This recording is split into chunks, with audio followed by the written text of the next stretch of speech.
बच्चों, क्या आप जानते हैं कि युवा जानवरों, पौधों, शिशुओं का उत्पादन कैसे होता है?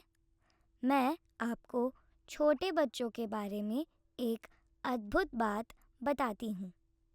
जीवित जीव पृथ्वी पर अनिश्चित काल तक जीवित नहीं रह सकते हैं। सभी जीवित जीव प्रजनन की प्रक्रिया द्वारा अपनी तरह के अधिक या नए व्यक्तियों को उत्पन्न करने में सक्षम होते हैं। प्रजनन जीवन रूपों का विकास है और प्रजातियों की निरंतरता और अस्तित्व में मदद करता है।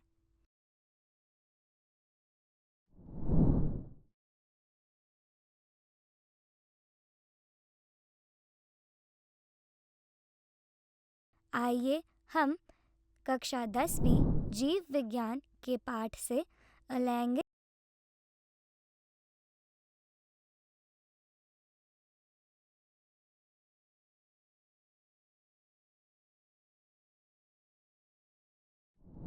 और वनस्पति प्रजनन के विषय के बारे में सीखते हैं।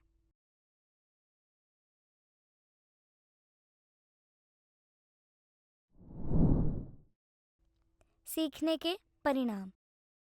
इस विषय का अध्ययन करने के बाद आप निम्नलिखित के बारे में जानेंगे। अलैंगिक प्रजनन और विधियाँ।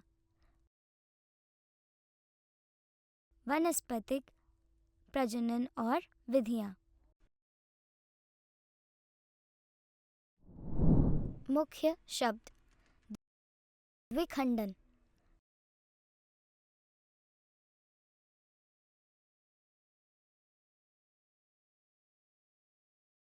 टुकड़ाकरण,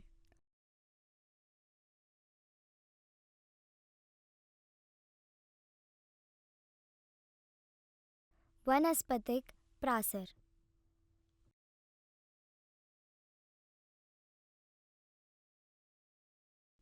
अनिषेक जनन,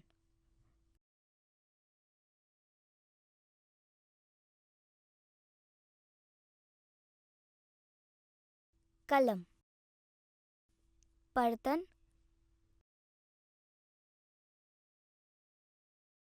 प्रत्यारोपण,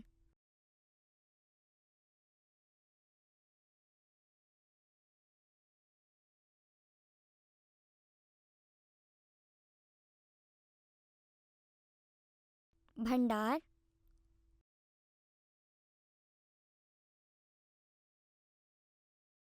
वंशज,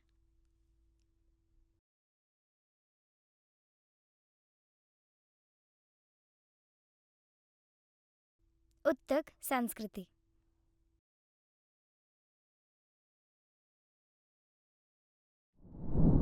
प्रजनन के लिए आवश्यक समय जीव से जीव में भिन्न होता है। हम जैसे खमीर, जीवाणु, चूहा, गाय, हाथी और मनुष्यों जैसे जीवों में प्रजनन की अवधि में बहुत भिन्नताएं पाते हैं। यौन प्रजनन में नर और मादा युग्मक शुक्राणु और अंडे के मिलने से संतान उत्पन्न होती है।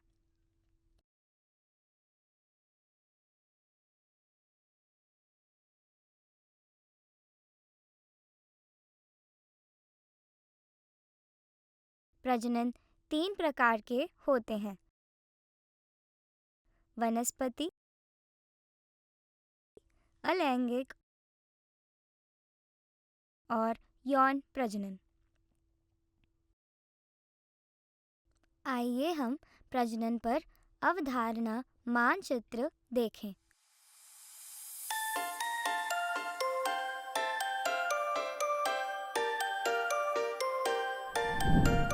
युग्मकों के गठन और संलयन के बिना एकल माता पिता द्वारा संतान का उत्पादन अलैंगिक प्रजनन कहलाता है।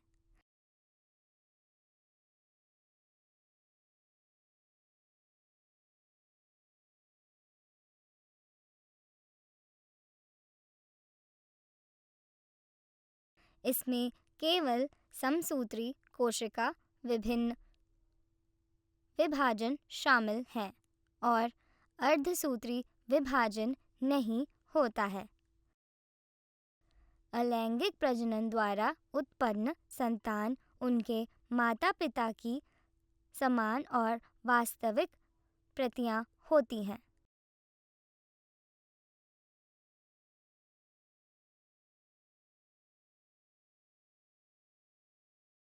जीव कई तरह के अलैंगिक रूप से प्रजनन कर सकते हैं।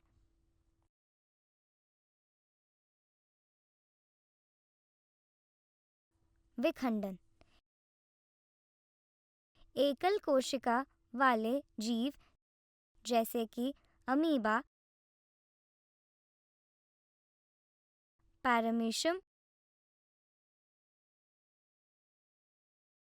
और बैक्टीरिया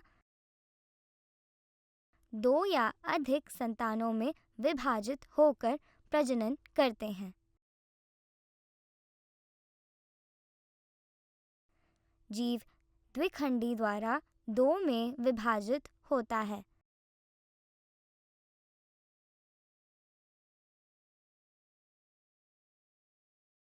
जब अधिक कोशिकाएं बनती हैं तो इसे बहुसंख्यक द्विखंडन कहा जाता है।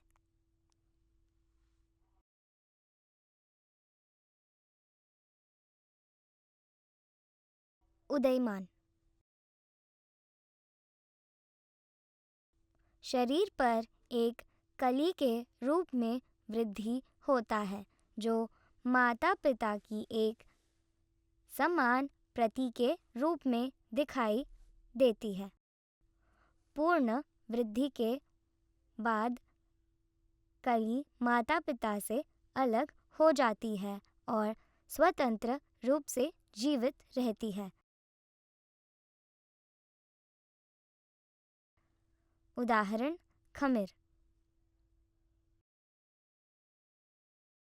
हाइड्रा जैसे जीव नवोदित द्वारा प्रजनन के लिए पुनर्योजी कोशिकाओं का उपयोग करते हैं। हाइड्रा में एक कलिका एक विशिष्ट साइट पर बार बार कोशिका विभाजन के कारण एक वृद्धि के रूप में विकसित होती है। ये कलियां पूरी तरह से परिपक्व होने के बाद स्वतंत्र व्यक्तियों में विकसित होती है और माता पिता के शरीर से अलग हो जाती है।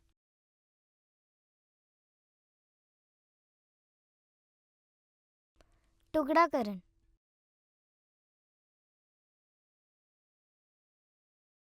कुछ जीव अपने माता पिता के एक अलग टुकड़े से विकसित हो सकते हैं।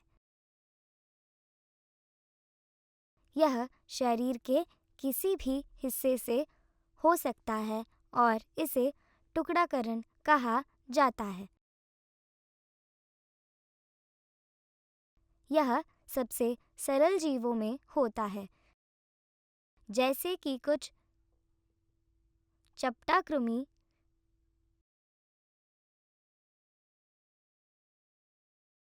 शैली, शैवाल, स्प्रोंगिया आदि में होता है। पुनर्जनन।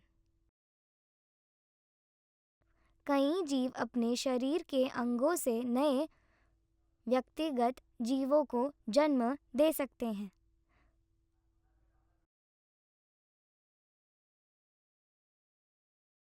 व्यक्तियों को काटा या टुकड़ों में तोड़ा जाता है और ये टुकड़े अलग-अलग व्यक्तियों में विकसित होते हैं।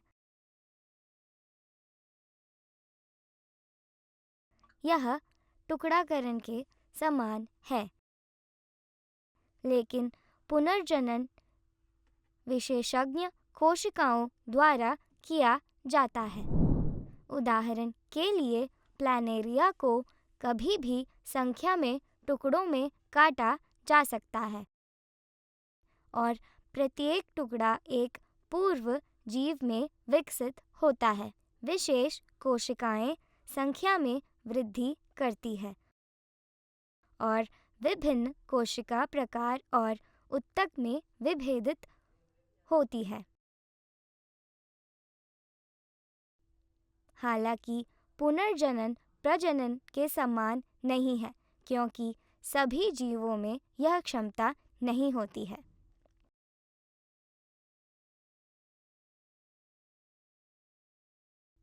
अनिषेक जनन।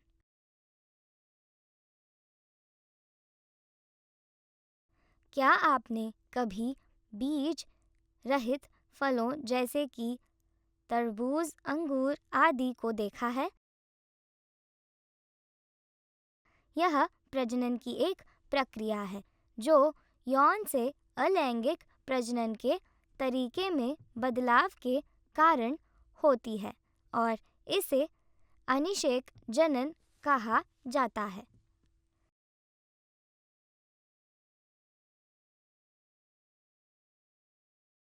यह प्रक्रम प्रकृति में होता है तथा हमने इस प्रक्रम का उपयोग अपनी पसंद के जीवों को अधिक वांछनीय विशेषताओं के साथ विकसित करने के लिए किया है।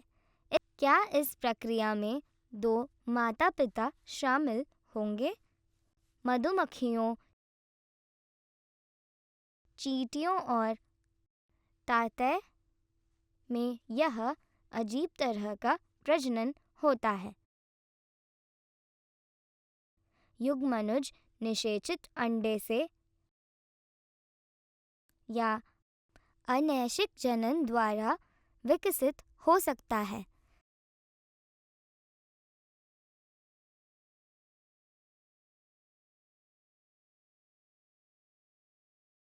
जब अर्धसूत्री विभाजन होता है तो अनिषेक फलन युग्मनुज एक नर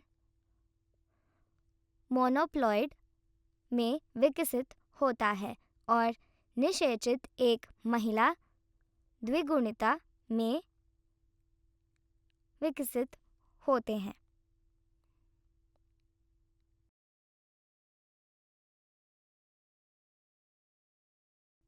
बीजाणु निर्माण। आमतौर पर सड़े हुए फलों, ब्रेड के टुकड़ों और अन्य खाद्य पदार्थों पर सफेद धागे और काले पाउडर जैसे पदार्थ देखे जाते हैं। राइजोपस सेकेंडों सूक्ष्म प्रजनन इकाइयों का उत्पादन करता है जिन्हें बीजाणु कहा जाता है। बीजाणुधानी के फटने से बीजाणु हवा में फैल जाते हैं।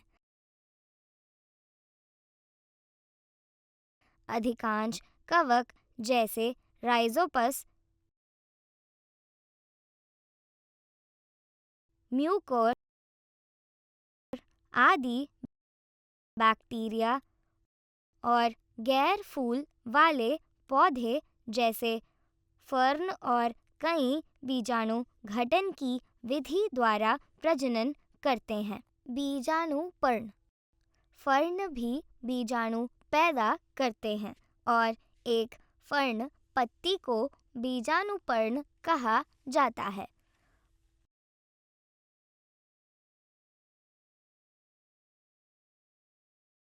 पत्ती की निचली सतह पर बिंदी जैसे संरचनाओं के समूह होते हैं जिन्हें बीजाणुधानी कहा जाता है, जिसमें बीजाणु होते हैं।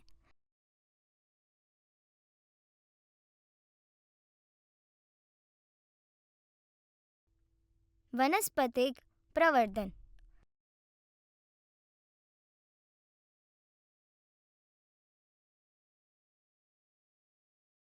कई पौधों में जड़, तना और पत्तियों उपयुक्त परिस्थितियों में एक पौधों में विकसित होते हैं।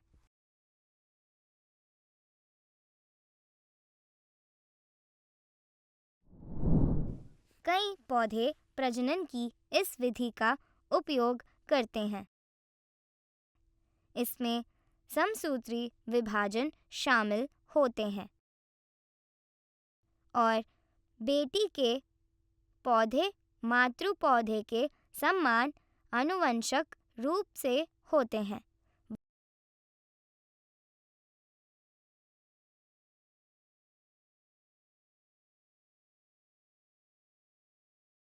वनस्पतिक प्रवर्धन का उपयोग परतन या प्रत्यारोपण जैसे विधि में किया जाता है,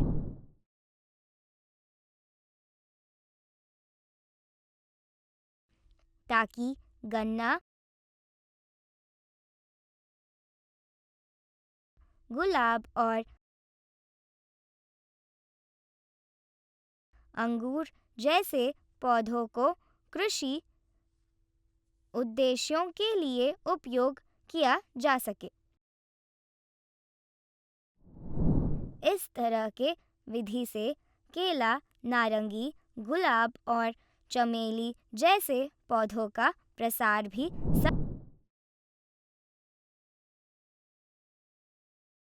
संभव होता है, जो बीज पैदा करने की क्षमता को खो चुके हैं।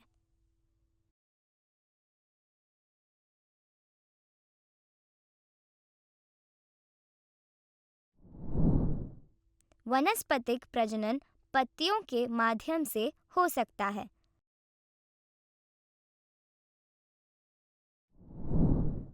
पत्थर चट्ट में छोटे पौधे पत्तियों के पायदान पर उगते हैं।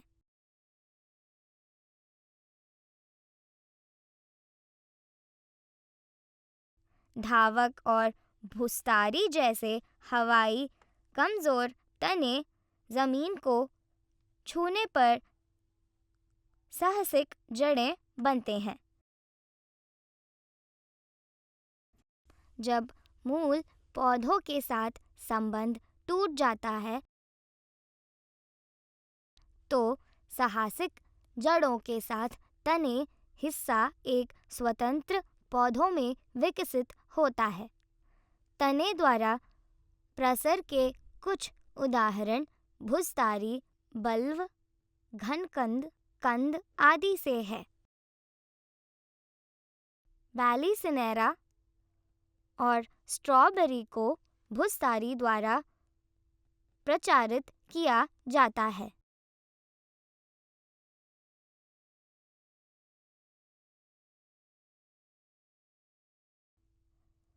एलियम सेपा या प्याज बल्ब द्वारा,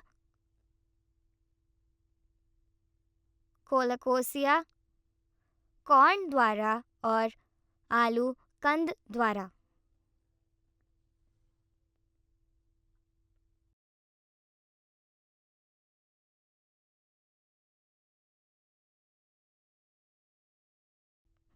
डाहलिया, मूली, गाजर आदि की जड़ें नए पौधों के रूप में बढ़ती हैं। कुछ पौधों में फूल की कलियों को गोलाकार संरचनाओं में परिवर्तन हो जाता है, जिन्हें प्रकलिका कहा जाता है।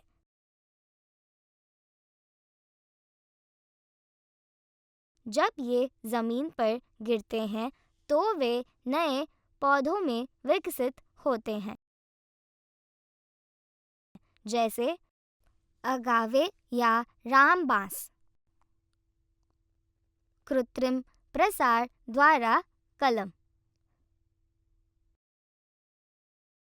कुछ पौधे एक व्यक्तिगत रूप से बढ़ते हैं, जब एक मातृ पौधे का एक टुकड़ा जिसमें कली होती है मौजूदा पौधे से काटा जाता है। इस कटाई के निचले हिस्से को नम मिट्टी में दबाया जाता है। कुछ दिनों के बाद कटे हुए हिस्सों में कलियां होती हैं जो जड़ों को विकसित करके एक व्यक्तिगत पौधों के रूप में बढ़ती है। उदाहरण के लिए गुलाब, पर्तन कम से कम एक नोड के साथ पौधे की एक शाखा जमीन की ओर मुड़ी हुई है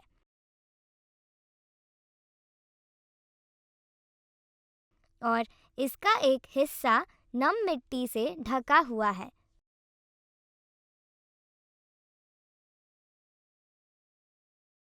जिससे शाखा की नोक जमीन के ऊपर उजागर हो जाती है।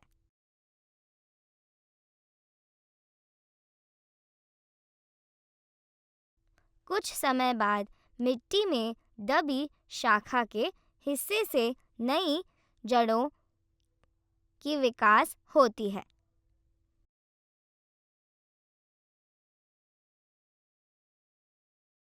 इसके बाद शाखा को मूल पौधे से काटा दिया जाता है और एक नया पौधा बनने के लिए जड़ों को विकसित करता है। उदाहरण कनेरा। प्रत्यारोपण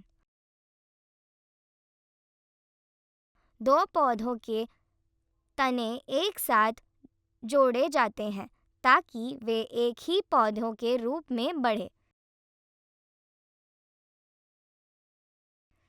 मिट्टी से जुड़े पौधे को व्याखित कहा जाता है और जड़ों के बिना दूसरे पौधे के कटे हुए तने को कलम कहा जाता है। व्याखित और कलम दोनों को सुतली के धागे की मदद से बांधा जाता है और एक पॉलीथिन से ढका जाता है। वांछनीय विशेषताओं वाले पौधों को प्राप्त करने के लिए प्रत्यारोपण का उपयोग किया जाता है। उदाहरण आम, नारंगी, सेब, गुलाब। पौधों के कृत्रिम प्रसार के लिए कटाई, पर्तन और प्रत्यारोपण पारंपरिक तरीके हैं।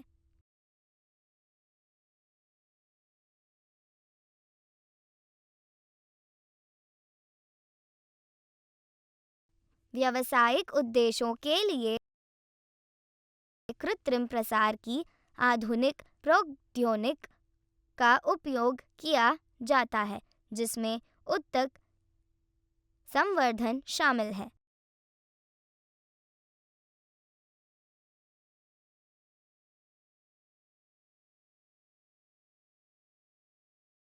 उत्तक संवर्धन में नए पौधे के बढ़ते हुए सिरे से उत्तक या कोशिकाओं को अलग करके उगाया जाता है।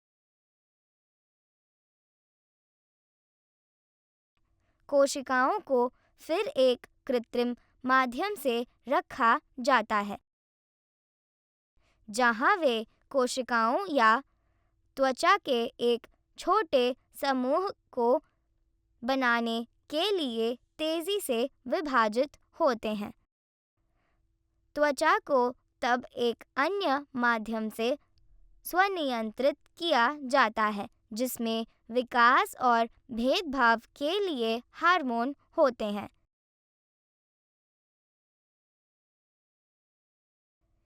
इसके बाद पौधों को मिट्टी में रखा जाता है ताकि वे परिपक्वता पेड़ों में विकसित हो सके। याद रखने योग्य बातें।